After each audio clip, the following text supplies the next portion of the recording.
I just pulled up to a brand new poker room in the Austin area, PokerHouse Austin. I'm so excited to check out this room, and today I'm doing a meetup game with myself and Ronnie Barda. I'm very, very excited. We're gonna play some 1-2 no limit hold'em. Buy-ins range from $100 to $500, so we're gonna be in for 500. I'm looking forward to playing some poker, getting some good hands for the vlog, and hopefully winning because we've been on a little bit of a downswing. So anyway, let's get in there and play some hands. I'll see you guys at the tables. I'm super excited to check out this brand new poker room, PokerHouse Austin, and today we are going to be playing some 1-2, but first, look at how beautiful this room is. They got brand new chips, chairs, felt, and honestly, these chips might be my favorite chips I've ever played with. They are really, really nice. I was also able to get some food real quick before starting the meetup game, and the food was absolutely amazing. The staff, the dealers, everything was running very, very smoothly, so you guys gotta make sure and check out this brand new room, PokerHouse Austin. So anyway, we're gonna play some 1-2 no limit hold'em, and I get involved in some crazy hands where we actually get it all in really early on in this vlog, so I hope you guys enjoy. We're gonna be in for $460 because I'd spent some of my chips before buying in for the 500, so let's get in there and play some hands. In this hand, the low jack raises to $10 and the cutoff makes the call. I'm on the button and look down at ace, queen, offsuit. We're definitely going to 3-bet this one up and I make it $40. The low jack tosses his cards in pretty quickly and then the cutoff thinks about it for a minute and he says, I have a pair, but I can't beat a pair. well, I can't beat a pair either, but we had a great hand and position, so he ends up letting it go and we take down our first pot. In this one, we play a hand against our friend Jimmy, who's been an awesome supporter of the vlog, and it was great to play with him. So I'm under the gun 1 and look down at ace king offsuit. I raise to $12. Only Jimmy calls in the big blinds. We're going heads up to a flop of 9-5 king with all diamonds. And we do not have a diamond in our hand. Jimmy then leads out of the big blind and bets $15. We don't have a diamond, we do have top pair, top kicker, and we do have position in the hand, so let's call and see what develops. The turn is the 8 of spades, and now Jimmy bets $10.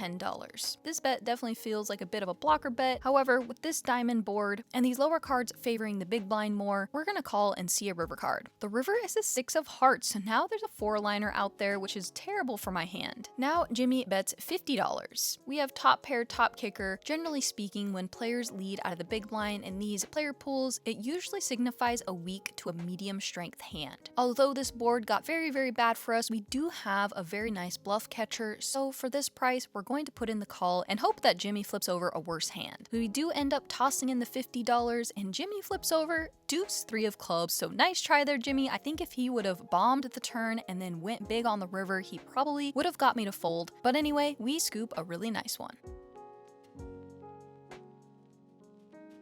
Alright y'all, we are 3 hands in and you know what time it is. It's time to buckle up. I'm in early position and look down at pocket kings. Beautiful hand, I raise to $10. Then a player 2 to my left puts in a raise to 20, so basically min clicks it back.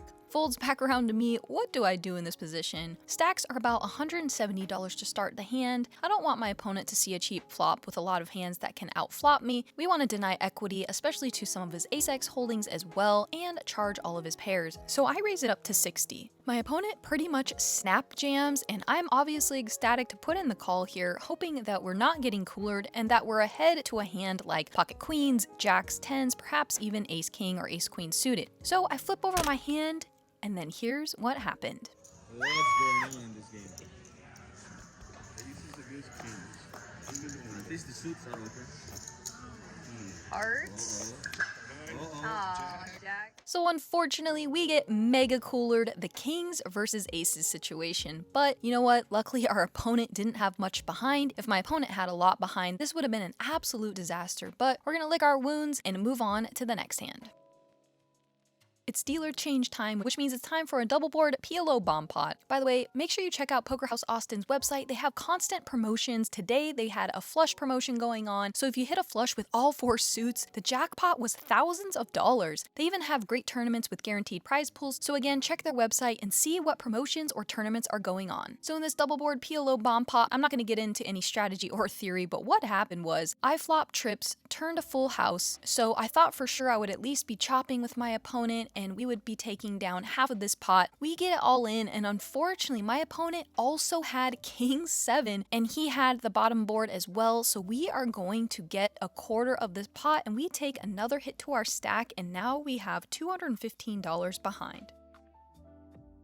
So at this point, I'm not gonna lie, we're riding the steam train just a little bit, getting a little bit frustrated and steamed, as in all the big pots, I just can't seem to win a hand. So, of course, naturally, we're gonna open the 10-3 of hearts from middle position. And I am kind of joking just a little bit. Of course, you know, I'm here to play hands, raise it up, have some fun, splash around. So, although I'm joking about being steamed, I'm also just trying to raise, have fun, get in some hands, and play some pots. So in this one, I make it $10, we get a caller on our left, and we head to a flop of 10, 10, 10 for quads?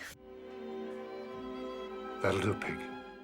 Wasn't expecting that, but we'll take it. We are out of position, so we can check a majority of our range over to our opponent in this spot, regardless of if we have quads or not, so we are going to check. Our opponent seems like a pretty competent player who knows what he's doing, and unfortunately, he checks behind. The turn is a king. Theoretically, this is a great card for our range. I'm not sure how many king X combinations my opponent has, but we're going to check it over to him one more time and see if my opponent will take the bait. Unfortunately, he does not, so we head to a river card, which is a jack. So with either the king or the jack, I'm hoping my opponent has connected in some form or fashion. I'm sure all of his hands, like maybe pocket sixes, sevens, eights, would have c-bet the flop for protection. So if my opponent has a hand like jack nine suited, queen jack, etc., in theory, I think I should be going a little bit bigger here, perhaps even overbetting this river card, as my line doesn't make too much sense by checking flop, turn, and then betting big on river. However, I was also just really wanting to get paid, as we are down bad in this session right now. So I do bet $15. My opponent snap calls, I show my quads, and my opponent flips over a jack, so I think we definitely could have gone for a little bit more value there. However, he could have just had ace high as well and maybe heroed us. But you know what? We are going to take the W, and hopefully our chip stack will continue moving in the right direction.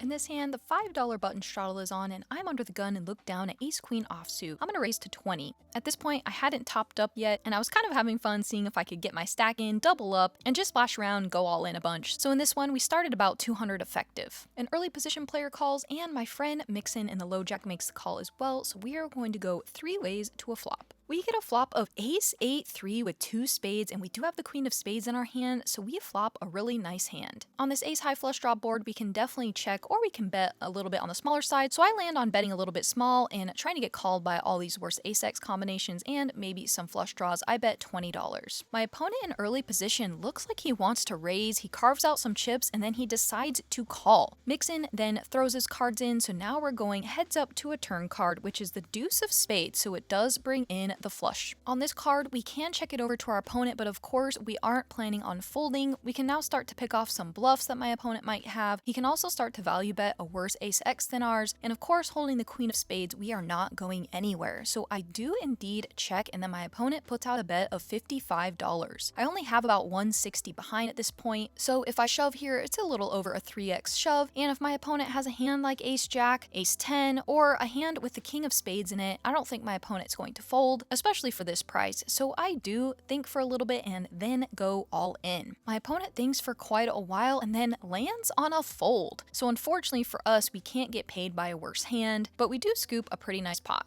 In this hand, we're in the big blind after a $5 straddle, and we have 2 other players in the hand, and I call the $5 straddle. The button checks his options, so now we're going to go 3 ways to a flop of 8-7 deuce with 2 diamonds, so we flop ourselves 2 overs, a gutter, and a backdoor diamond draw. The flop checks around, and the turn gives us one of our outs. It is the jack of clubs, so now we have top pair, and I'm going to bet $15. The button makes the call, so now we're going to head to a river card, which is the 9 of spades. We make top 2 pair, however, there is a 4-liner out there. So now our hand is a great bluff catcher, so we check it over to the button, who should have a very wide range of hands after being forced in by his button straddle. And villain bets $25. I guess my opponent can have some missed diamond draws, perhaps overvaluing a worse 2 pair than ours, or maybe he just sees an opportunity to bluff once I check it over to him. So either way, we are not folding our top 2 pair, and my opponent flips over 10-6 of clubs. So we lose another somewhat annoying hand, and we're gonna have to shake it off.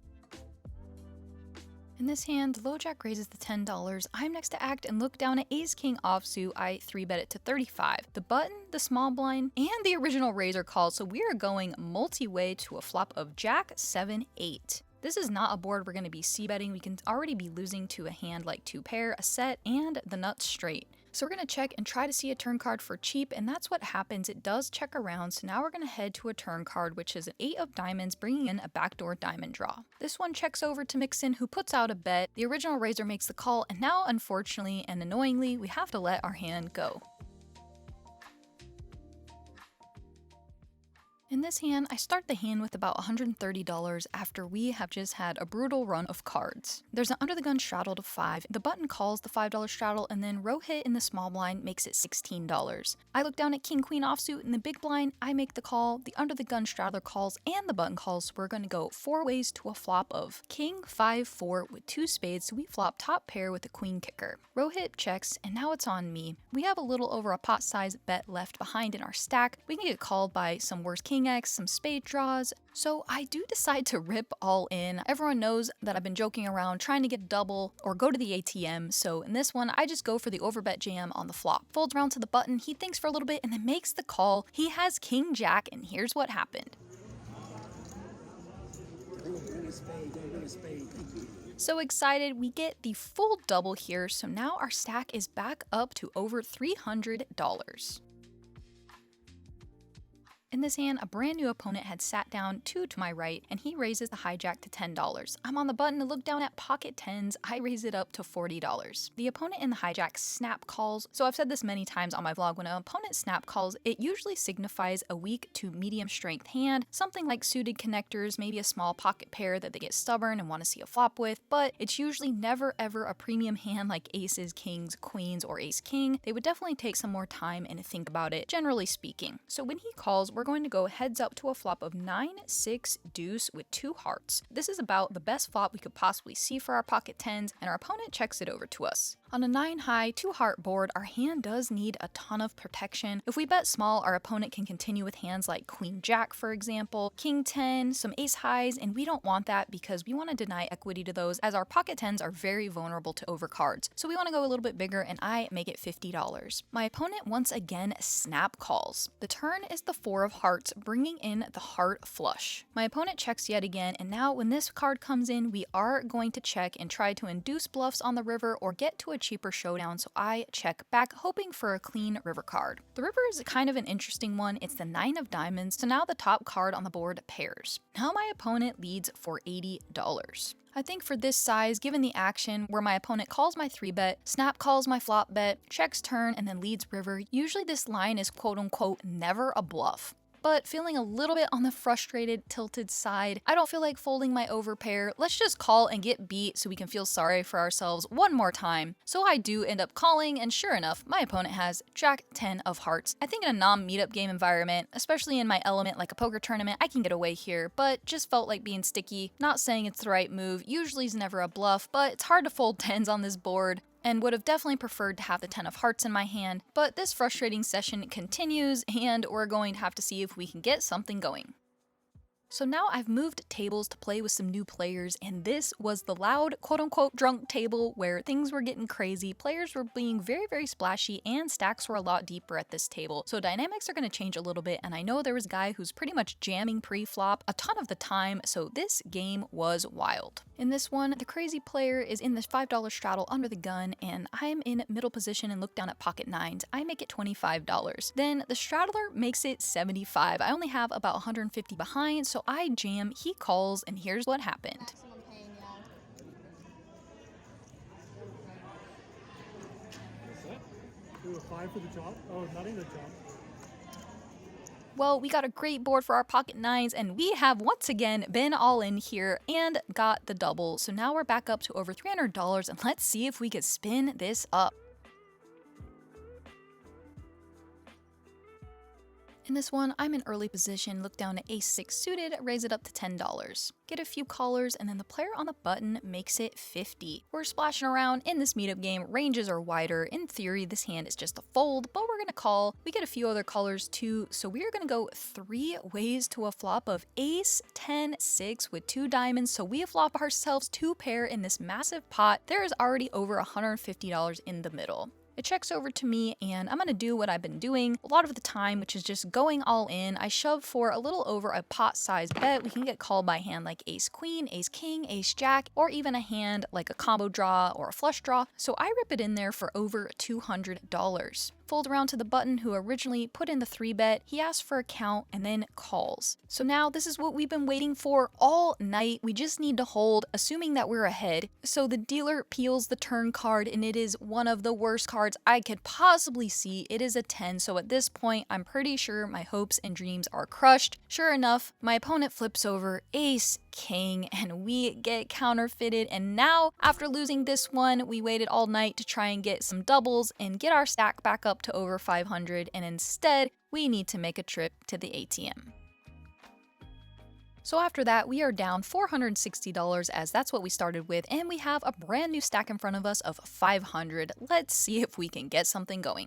In this one, I play a fun pot against my new friend Rhyno, and Rhyno just started a YouTube channel called Bluff and Buffalo Bar and Chill. He is doing some unique and creative things that no one else in the poker content creation space is doing, so make sure and give it a follow, check it out, and I am soon going to be featured on his show, so I'll put the channel information on the screen, and be sure to check it out and stay tuned. So in this one, Rhyno starts the hand with about $70 effective, and he raises to $15 over my $5 button straddle. I have 5-3 suited, I'm not going anywhere, so we're gonna go heads up to a flop of 6-7-3 rainbow. So we flop ourselves a pair and a straight draw. Rhyno continues for $5, and I make the call. The turn is the 4 of clubs, bringing a club flush draw on board. Rhyno bets $5. We've made a straight. We're not gonna let him get to a cheap river. I make it 25, and he makes the call, leaving himself not a lot behind. The river is the 8 of spades. He checks, and now, of course, we have nothing to do here other than go all in for his effective stack. Unfortunately for us, he puts in the fold, but we do take down the pot against our very fun friend Rhyno.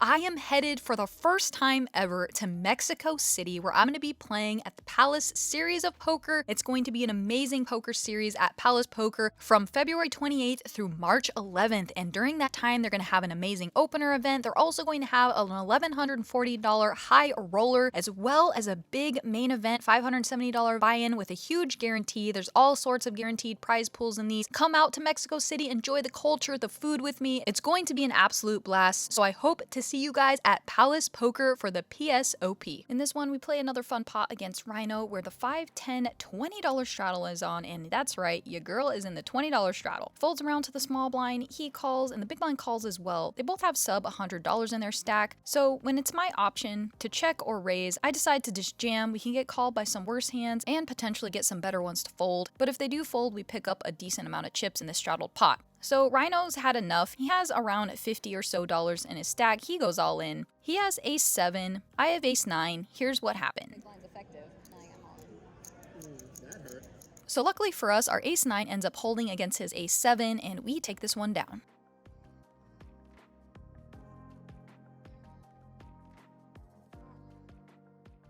In this hand, the wheels have almost fallen all the way off on my poker bus. As we have king jack offsuit, we raise, get a bunch of colors. The flop comes ace king high with 2 hearts. The flop checks through. The turn is the ace of hearts. It checks over to a middle position player who bets 20. I make the call, and so does the button. The river doesn't change much. It checks over to the button, and he bets $100. I played against this young pro a few times. The last time we played against each other was on a stream, and he has a big tendency, as he should, when it checks around to him on the button. He loves to put out big bets, and a lot of the times I've seen him show up with bluffs. When he bets here, I played it pretty passively by checking flop and check calling turn. So on the river, when he puts out a big bet of 100, I felt at the time I couldn't fold, especially against this opponent. Definitely not using my better judgment at this point in the session. I'm getting tired, and I just continue to lose all the big pots. I put in the call for 100, and he shows 5-7 of hearts. It's pretty unlucky because I've seen this opponent many times put in bluffs on this river spot, and for some reason against me, he just always has it when I have a pretty decent hand. But we torch another $100, and we are headed to the last hand of the night. In the last hand I play for the night, we are in a double board PLO bomb pot, and unfortunately our session continued in a downward spiral, and now we have about just a couple $100 left in our stack, and in this bomb pot we flop middle set with 9s. We don't really have much on the second board, but we get it in 3 ways, and unfortunately for us, our opponent drills the nut straight on the turn with king queen, and we don't boat up on the river, so we end up getting felted, and that's gonna do it for this session. So we were in the game for a total of $960 and cashed out with the painful, dreaded big old goose egg, so we lost $960 on the session. And if you're wondering what I use to track all of my poker stats, I use Poker Analytics. It is the best, easiest, and most intuitive app out there. You can track all sorts of graphs, charts, and customize and see so many stats. If you guys are interested in it, check the link below or on the top of the screen right now to download it. Thank you to everyone who came out. It was a blast. So unfortunately for us, did not have a great result at the table today. So obviously, like I said, we're in for $960 out 4-0, but I hope you guys go check out the brand new poker room at PokerHouse Austin in Austin, Texas. It's run by people who really care about the poker community and care about your experience as a player. So go in there, give it a try. I promise you'll have a great time. And the food is very, very good. So anyway, if you guys enjoyed the vlog, would you do me a huge favor and go all in and like, comment, subscribe? It would mean the world to me. We are just getting started. It's only up from here, and I'll see you guys next time.